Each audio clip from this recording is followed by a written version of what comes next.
আসসালামু আলাইকুম। আমি মোহাম্মদ ইয়াসিন হাজির হয়েছি ম্যাথ বেসিক ক্লাসে। আপনাদেরকে স্বাগতম।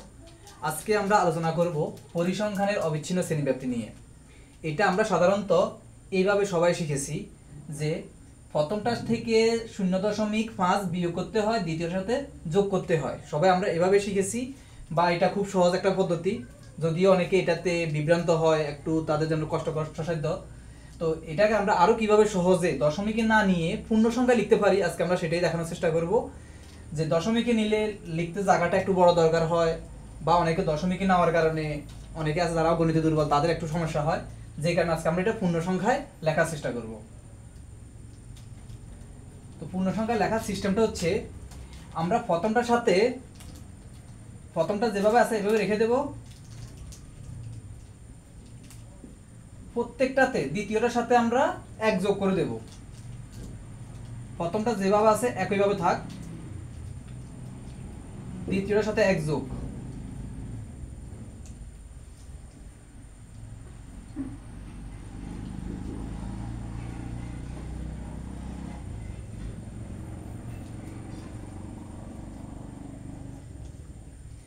এখন দেখেন, আমরা হয়তো অনেকে জানি অনেকে জানি না।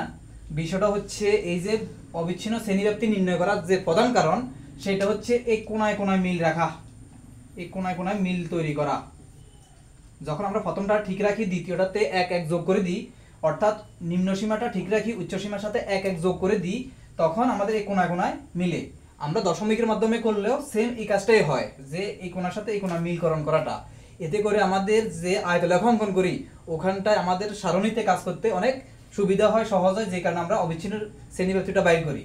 তো প্রথমটার কোনো কাজ না করে দ্বিতীয়টার সাথে, অর্থাৎ উচ্চ সীমার সাথে 1 যোগ করে যেমন করা যায়, একইভাবে আবার উচ্চ সীমার কোনো কাজ না করে নিম্ন সীমার সাথে 1 বিয়োগ করেও একই রকম একটা কাজ করা যায়। এবার আমরা সেটা দেখানোর চেষ্টা করব। দুইটাই রাইট। আমরা আগে একটু দেখাছিলাম দশমিকের মাধ্যমে, যে আমরা সচরাচর ক্লাসে যেভাবে শিখে থাকি ওইটাও সঠিক, এই যে এই নিয়মটা এটাও সঠিক।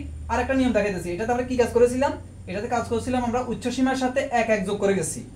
এখন আমরা দেখাবো নিম্ন সীমার সাথে কিভাবে 1 বিয়োগ করেও সেম কাজটা করা যায়।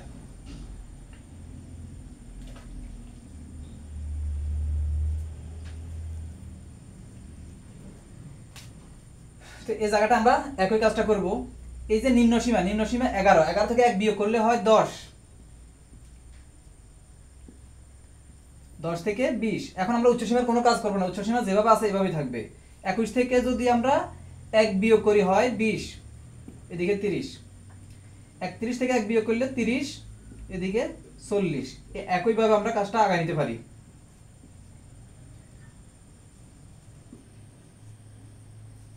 এই হচ্ছে অবিচ্ছিন্ন শ্রেণীব্যাপ্তি বাইর করার কয়েকটা নিয়ম। এর মধ্যে আপনাদের কাছে যেটা সহজ মনে হবে আপনারা এটা ব্যবহার করতে পারবেন।